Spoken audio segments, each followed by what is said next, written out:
All right, so this is one of the new Franklin cider apples, or kind of new. Not sure. It's only been on the market available for the last 10 years or so. But you know, this is a heritage apple that they discovered up in hard up on the Quebec border in northern Vermont. And I just wanted to show you how well I was able to get about maybe like 16 of these apples, I think, that I planted in this past April. And it's a bitter sharp, really high in tannins. You know, it's like a lot of American cider apples. It's pretty acidic. It doesn't have those, you know, the kind of bitter, the real sweetness, high sweet, low acidity that you get in for some of the English apples. But I mean, the amount of growth on this tree is just phenomenal. I got these, they were puny when I got them, and I was so excited to get these. I wasn't that disappointed with it, but they were very small. I mean, I think they were graded, some of them are graded at 1/4 inch caliper, maybe 3/8, but you know, all of them are under a 1/2 inch caliper. And what, you know, they say you want is you usually want to plant 5/8 or even bigger trees when you plant them. But you know, so this one was only about up to here, so that's 3.5, 4 feet probably, and really fine. And I mean, it's feathering out. This is just after 3 months. You know, it's August 12th right now. It's feathering out really nicely. We probably have about 30 inches of growth on the top. And I've been having a lot of aphid problems and other, not too much disease. I think I do have some calcium deficiency, but you know, that's just a new orchard that I planted these pines. So I kind of knew that going in, but I want to get trees in. So I just kind of, you know, I've just been kind of throwing lime in all the time, just hoping it gets incorporated in the soil faster. And there's plenty of lime that I've thrown on. It's just, I'm still waiting for it to get incorporated into the soil. It usually takes a year or two. But this is, but on my other trees, Honeycrisps, especially over here, these are my Sangre de Toros. Again, huge growth. Super impressed with the growth on those ones. I mean, they're already past the top link, and it's about an 8'6" trellis that we have. Some of the posts are higher because we couldn't get them in the full 3.5 feet.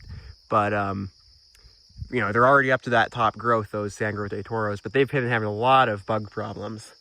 And these Franklin cider apples, I'm blown away at their disease resilience, how quickly they were able to take in on this soil. And I mean, like I said, this is, you can watch some of my other videos of what I was doing. This apple orchard that I have here was all a pine, you know, red pine plantation forest. This was all red pine forest that the previous owner clear cut. And then since I bought the apples, since I bought this property, I knew I wanted to plant apples here because it's this nice south facing slope.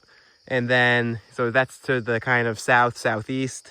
And then over here, and then we get a lot of good western exposure on the other side, but it's kind of protected from that little bit of ridge. But this is a Geneva 969. So, you know, a semi-dwarf, but on the smaller size of semi-dwarf, a bit smaller than M7 and much smaller than M111. Next year we'll actually come back and stake them. They don't need to be staked when they're growing, but once they start setting fruit, they'll need to be staked. A lot of pest pressure on the Honeycrisps, on the Sangre de Toro, on the Liberty too. A lot of my Liberty, so I have up there those freestanding trees. Those are all Liberty on M7, and then even some Bud 118 towards the top. So, you know, pretty big trees. Some of them are already 10 feet tall, but they're going to be pretty big trees in a couple of years, and they're going to keep growing as these dwarfs and the 969s really peter out. But those Liberties have tons of apple, have pest problems, not too much disease. I don't really have any disease, but I do have, you know, some of that nutrient deficiency in the Honeycrisp. Honeycrisp is a pretty fickle apple.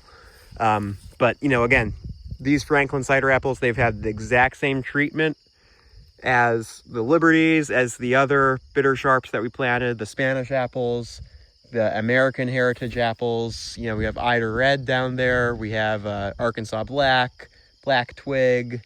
And then some of the newer apples, we have Crimson Crisp, which haven't been super psyched about. And then the bulk of the orchard is Honeycrisp, and then the Liberties. And these Franklin cider apples, of all the 13 varieties I planted, by far the most disease resistant, most pest resistant, and just overall, I mean, just incredibly healthy looking.